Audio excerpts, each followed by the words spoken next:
ప్రస్తుత జీవన విధానం, తినే తిండి, చేసే ఉద్యోగం ఇలా పలు రకాల కారణాల వల్ల బరువు విపరీతంగా పెరగడం జరుగుతోంది. బరువు సునాయాసంగా పెరుగుతున్న జనాలు దాన్ని తగ్గించుకునేటకు నానా కష్టాలు పడుతున్నారు.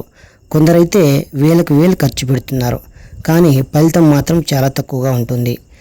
సైజ్ 0 అనే సినిమా కోసం దాదాపు 80 కేజీల బరువు కేవలం 2 నెలల్లో పెరిగినటువంటి ముద్దుగుమ్మ అనుష్క సాధారణ బరువు వచ్చేందుకు ఎంత కష్టపడుతుందో ప్రత్యేకంగా చెప్పనక్కర్లేదు. ఆమె తన సాధారణ రూపానికి వచ్చేందుకు గత కొన్ని సంవత్సరాల కాలంగా వర్కౌట్స్ చేస్తూనే ఉంది. కానీ ఫలితం మాత్రం చాలా మెల్లగా వస్తుంది. బరువు పెరగడానికి కారణం ఎక్కువ క్యాలరీలు ఉన్నటువంటి ఆహారం తీసుకోవడం.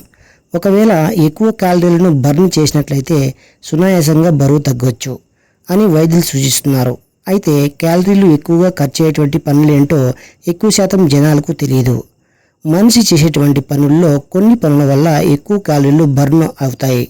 ఆ పనుల్లో ముఖ్యమైనది శృంగారం. అవును, మీరు విన్నది నిజమే. శృంగారం వల్ల ఎక్కువ క్యాలరీలు బర్న్ అవుతాయని వైద్యులు ప్రయోగపూర్వకంగా నిరూపించారు. లావు ఎక్కువగా ఉన్న వ్యక్తి వారంలో కనీసం 10 సార్లు శృంగారంలో పాల్గొంటే ఖచ్చితంగా నెల రోజుల్లోనే ప్రభావం కనిపిస్తుందని నిపుణులు సూచిస్తున్నారు. శృంగారంలో పాల్గొన్న సమయంలో ఆడవారి కంటే మగవారికి క్యాలరీలు ఎక్కువగా బర్న్ అవుతాయని ప్రయోగం ద్వారా వెల్లడైంది. శృంగారంలో పాల్గొన్న సమయంలో మగవారి శరీర భాగాలన్నీ కూడా ఉద్రేకంగా ఉంటాయి. ప్రతి ఒక్క శరీర భాగం కూడా శృంగారంలో పాల్గొంటాయి. శృంగార సమయంలో రక్తం వేడెక్కడంతో పాటు గుండె వేగం పెరుగుతుంది. నాడీ వ్యవస్థ కూడా ఎక్కువ వేగంగా పనిచేయడం జరుగుతుంది. మెదడు చురుగ్గా మారుతుంది.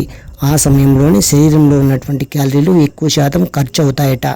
అందుకే లావు ఎక్కువగా ఉన్న వ్యక్తులు తెగ కష్టపడిపోకుండా తెగ సుఖపడిపోతే అదేనండి, శృంగారంలో పాల్గొంటూ సుఖపడితే కొన్ని నెలల్లోనే కావాల్సిన బరువుకు వస్తారు. మరిన్ని ఆలస్యం, వెంటనే బరువు తగ్గేందుకు ప్రయత్నాలు మొదలుపెట్టండి. ఆగండి, మీకు పెళ్ళి అయితేనే ఈ పద్ధతి వర్తిస్తుంది. మీకు పెళ్లి కాకపోతే ఎప్పటిలాగా ఎక్సర్సైజ్ చేసుకుంటూ ఉండాల్సిందే.